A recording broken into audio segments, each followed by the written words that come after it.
Bom dia, boa tarde, boa noite. E agora nós iremos continuar o conteúdo do capítulo 2 do livro do Kurose, continuando a camada de aplicação, agora falando sobre caches, caches web em servidores proxy. A gente viu no vídeo anterior que para fazer uma requisição de um dispositivo cliente, a gente tem que passar muitas vezes por vários provedores de internet, vários roteadores, até chegar no servidor de origem, onde está aquela aplicação que a gente quer. A grande questão é que isso pode levar muito tempo e requisitar muito da nossa rede. Para facilitar isso, a gente pode usar os caches. Eles servem para satisfazer a solicitação do cliente sem envolver o servidor de origem. Para isso, o usuário ele define o navegador e esse acesso é feito via cache. O navegador ele envia todas as requisições HTTP para o cache e o cache retorna o objeto. Então, seria basicamente um servidor local armazenar informações daquele aplicação, por exemplo, vamos pensar o Instagram. Em vez de eu ir fazer todo o percurso até chegar no servidor do Instagram, às vezes nos Estados Unidos, por exemplo, o meu servidor local, próximo de mim, ele já armazena informações ali do Instagram, de modo que eu não preciso fazer todo esse percurso, Eu só preciso chegar até o servidor proxy aqui na minha região e ele já vai me enviar as informações necessárias, que já vão estar ali de forma atualizada de acordo com a minha necessidade. Então, caso a minha informação não esteja atualizada o suficiente no cache, aí sim o servidor proxy vai fazer uma solicitação para o servidor de origem. E aí ele retorna o objeto para o cliente. Então o cache vai servir com esse intermediador, Uma forma de eu não necessitar o tempo todo ir até o servidor de origem. Eu posso ter servidor proxy intermediário. O cache ele atua como cliente e servidor. Por que isso? Ele atua como servidor para o cliente requisitante, Então, se ele tem um objeto que o meu dispositivo cliente está requisitando, ele vai funcionar como servidor e enviar esses objetos para o cliente. Mas em relação ao servidor de origem, ele serve como cliente, Porque ele vai ficar pedindo objetos para ficar armazenados nele para facilitar a velocidade. Então, normalmente o cache é instalado pelos provedores, Exatamente. Então, por exemplo, você tem uma empresa que demanda muito um site, uma aplicação específica. Às vezes é interessante ter esse cache específico para não ficar ali, aumentar a velocidade, facilitar o processo. O cache, qual que é a importância dele? Como já foi dito, a principal, reduzir o tempo de resposta para a requisição do cliente, reduzir o tráfego no enlace de acesso de uma instituição, Porque imagina, se eu já tenho ali no meu servidor proxy os objetos de um site, de uma aplicação, facilita muito o tráfego, Você aumenta muito a velocidade e descongestiona, É como se você abrisse um atalho e de modo que desafoga ali o condicionamento de uma rede, de uma ponte, por exemplo. E a internet é densa com caches, permite que pequenos provedores de conteúdo possam também fornecer conteúdo, bem como compartilhamento de arquivos peer-to-peer. O que é a premissa, Vamos pensar que a gente tem ali um servidor que tem uma aplicação, tamanho médio do objeto de 100 kbps. E a taxa de requisição dos browsers para esse servidor de origem é 15 por segundo. Então, tem 15 requisições por segundo. Só que a taxa média de dados de consumo, então, está sendo demandado 1.50 megabits por segundo. E aí a gente tem um RTT de 2 segundos, mas a taxa de acesso ao enlace é de 1.54. Então, imagina, o meu servidor de origem ele tem uma capacidade de enviar 1.54 megabits por segundo. E está sendo requisitado 1.50. Se a gente fizer as contas, a gente está vendo que a utilização do enlace desses servidores é de 99%. Então, imagina, está muito no limite, está muito apertado isso. Então, como que a gente pode descongestionar isso? Criando ali um servidor proxy com cache, Que aí eu não vou ter que ficar o tempo todo indo no servidor de origem. Eu posso desafogar com o cache. E aí vai reduzir essa utilização do enlace. Então, para fazer isso, a gente vai criando... Uma das formas de fazer isso é eu aumentando a taxa de acesso ao enlace, né? Então, por exemplo, vamos pensar que eu não quero criar um servidor proxy com cache. O que eu posso fazer é aumentar. Então, sair de 1.54 para 154 megabits, né? Só que isso vai demandar realmente uma construção, né? Uma reforma na infraestrutura que muitas vezes vai ser muito cara.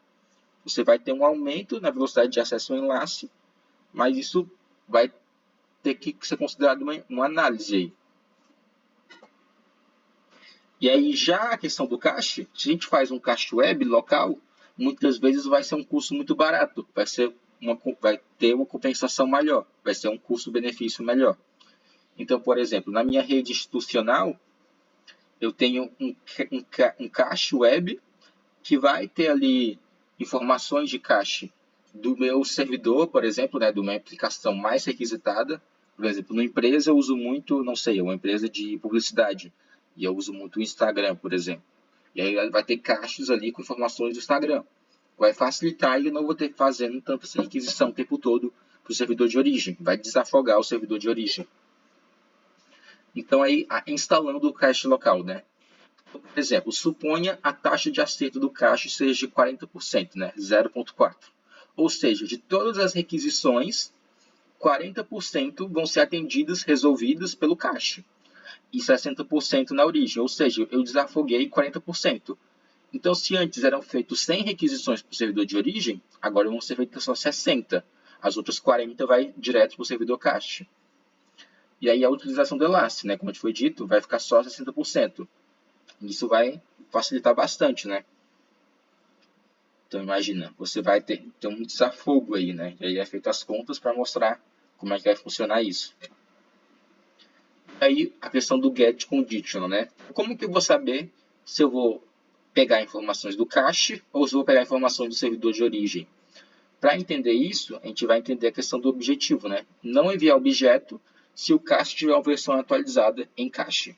Então, por exemplo, vamos pensar que eu vou fazer uma requisição e na minha requisição eu vou especificar uma data. Essa data é, por exemplo, eu quero informações do Instagram atualizadas de 2 dias atrás. E aí eu vou fazer uma consulta no cache. Se o cache for mostrar uma questão de que aquela data específica está em cópia no cache. Então, por exemplo, no meu cache tem informações do Instagram de 2 dias atrás. Aí eu envio esse número, né, o 304, quer dizer que not modified. Então, o que eu preciso ainda não foi modificado. Então, e aí a requisição vai ser feita pelo cache. Mas e, por exemplo, o meu cache, as informações dele estão de 2 dias atrás. Mas a informação que eu preciso para agora é de hoje. Então, nesse caso, esse if não vai ser feito, né? E aí, no caso, eu vou precisar demandar uma requisição para o servidor de origem. E aqui é mostrado o protocolo, né? Eu envio requisição HTTP com a data, if modified, since. Se não for modified, o servidor vai me mandar uma resposta de 304, not modified, e depois é feito aí se for feita uma modificação, depois é feita uma requisição e é dado um OK. Aí agora a gente já vai para outro protocolo, que é o protocolo de e-mail. O protocolo de e-mail é feito a partir do SMTP. O e-mail tem 3 componentes principais. O agente de usuário, os servidores de e-mail e o protocolo de Simple Mail Transfer Protocol, né? Transferência de e-mail simples, SMTP. O agente de usuário vai ser ali a pessoa que vai requisitar e que vai estar usando o serviço de e-mail. Então, por exemplo, meu usuário que está usando e-mail a partir do Gmail, por exemplo, ou do Outlook, ou do Yahoo, que existia antigamente, né? Então, é ali o meu dispositivo usando uma aplicação de e-mail, que ela vai redigir, ela vai editar, ler mensagens de e-mail. E aí ele vai tanto receber quanto enviar essas mensagens. Mensagens de saída e de entrada que vão ser armazenadas no servidor, que a gente vai ver agora. Os servidores de e-mail, então as mailboxes, vão conter mensagem de entrada para usuários, vão ter as informações ali guardadas. E as filas de mensagem de saída, que vão ser enviadas as mensagens de e-mail. E aí, então, você tem o agente usuário, que é quem vai fazer sim mensagens de entrada e de saída, e os servidores de e-mail que vão guardar as informações. E aí a gente vai ter o protocolo SMTP, que é o que vai conseguir a comunicação entre servidores de e-mail e entre servidores com agentes usuários, né? Faz essa comunicação entre os servidores para enviar, sim, as mensagens de e-mail. Para isso, o cliente envia requisições para o servidor de e-mail e o servidor ele recebe essas requisições e depois envia respostas para o agente usuário. O SMTP ele usa o TCP para garantir que a transferência de e-mail seja confiável, né? O TCP é um protocolo confiável e usa a porta 25, e a transferência direta, ou seja, envia de um servidor para o servidor, de um servidor de envio para o servidor de recebimento. E essa transferência é feita a partir de 3 fases. Então, primeiro tem um handshake. Então, por exemplo, eu vou enviar o meu servidor de envio, lança uma requisição para o servidor de recebimento, e aí chegou a mensagem do servidor de recebimento, aí ele vai lá e envia um OK para o servidor original. Quando isso acontece, é feito o handshake, ou seja, os dois servidores apertaram as mãos, né? Eles estão conscientes, estão conectados. E a partir do handshake, que é quando estabelece essa conexão, é feita assim a transferência de mensagens. E aí só depois que todas as mensagens são enviadas, aí que é feito o fechamento. Ou seja, o HTTP aqui, ele é persistente, né? Ele não é envia uma mensagem, corta conexão, envia mensagem, corta conexão, não. Ele estabelece uma conexão e só ao final de tudo é que ela é fechada. E a interação é comando-resposta. Os comandos são textos em ASCII, então o conteúdo da mensagem é um texto em ASCII, e a resposta é a partir de códigos de status, né? 404, 250, 220, que a gente vai ver mais para frente. E as mensagens elas são codificadas em ASCII de 7 bits, né? 7-bit ASCII. A gente vai ter um exemplo aqui. A Alice envia mensagem para o Bob, né? Então, a Alice usa um agente usuário e envia uma mensagem para o Bob nesse e-mail dele, né? bob@someschool.edu. Então, a Alice vai enviar essa mensagem a partir do servidor dela. Então, ela envia uma requisição para o servidor de e-mail. O servidor de e-mail vai enviar uma mensagem para o servidor de e-mail do Bob, a partir do protocolo SMTP, né? Vai criar essa conexão, vai estabelecer uma conexão ali que vai ser persistente até acabar a comunicação. E aí, o servidor de e-mail do Bob vai se conectar com o agente usuário dele, né? O notebook, o PC, por exemplo, o celular.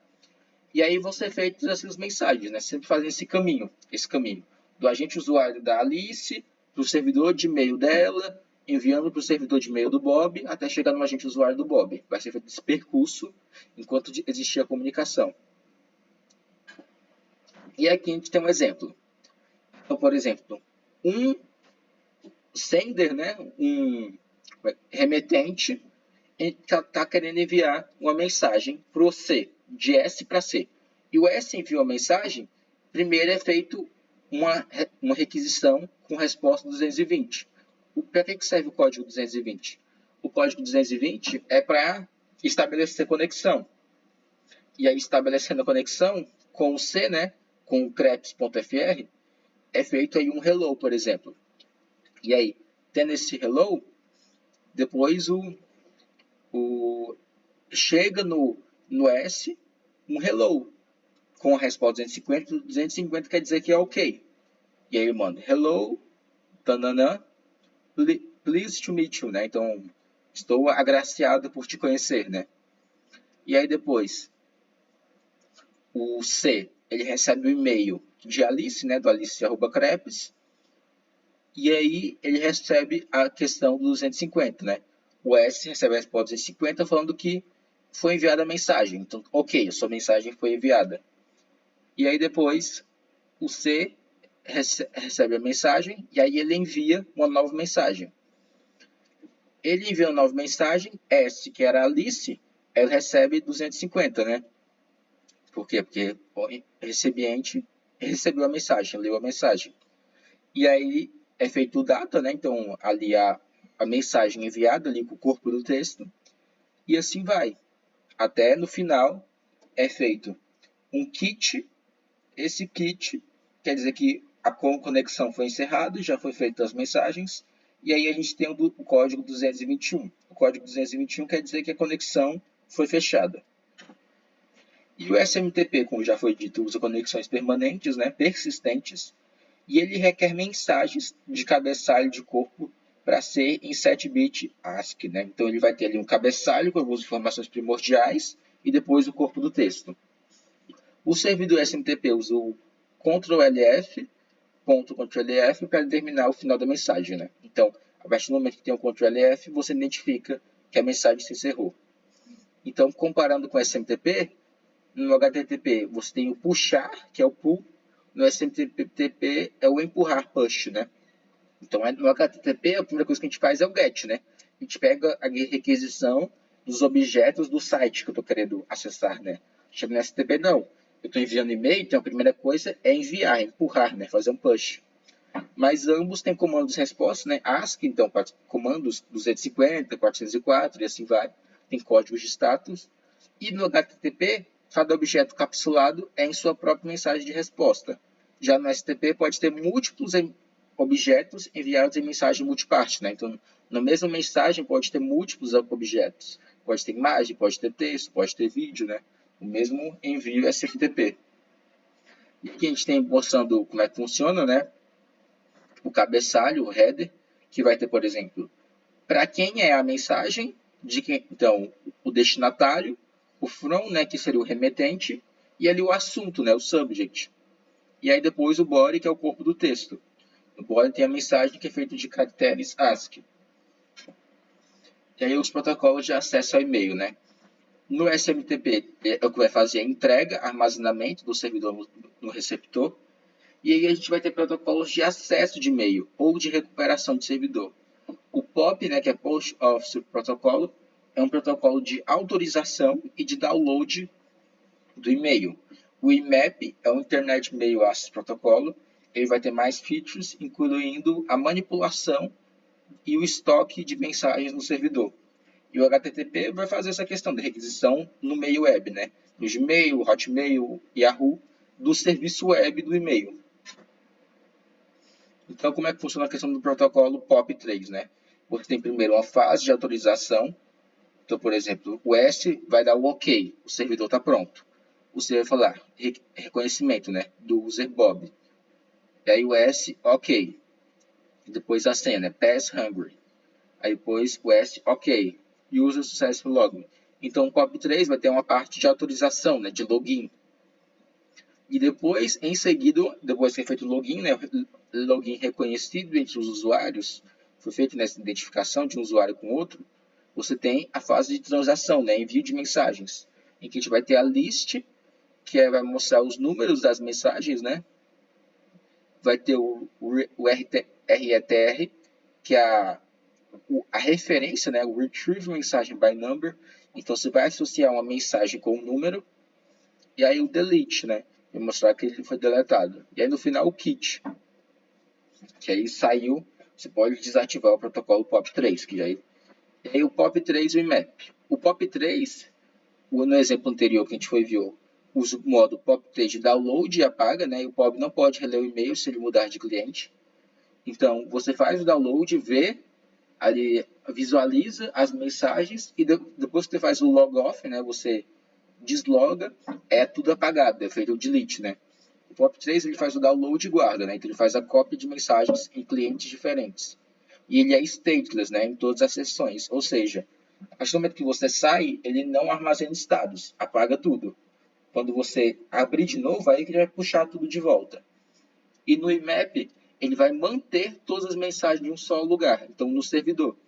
Então, se no POP3 é feita essa questão de trocando o usuário, você não pode reler o e-mail, no IMAP é diferente, porque é feito, ele permite ao usuário organizar mensagens em pastas, por exemplo, e mantém o estado do usuário nas sessões. Então, o nome de pastas e mapeamento de IDs de mensagem e o nome da pasta. E aí, é isso, né? A gente viu o POP3, viu o IMAP, e aí a gente encerra aqui a parte do SMTP, vimos um pouco também de cache, né? Cache e servidores. No próximo vídeo, que vai ser ministrado pelo Átila, ele vai falar sobre DNS e os demais assuntos desse final do capítulo 2 do Kurosu. Espero que tenha entendido um pouco, né, sobre camada de aplicação. Muito obrigado e até a próxima.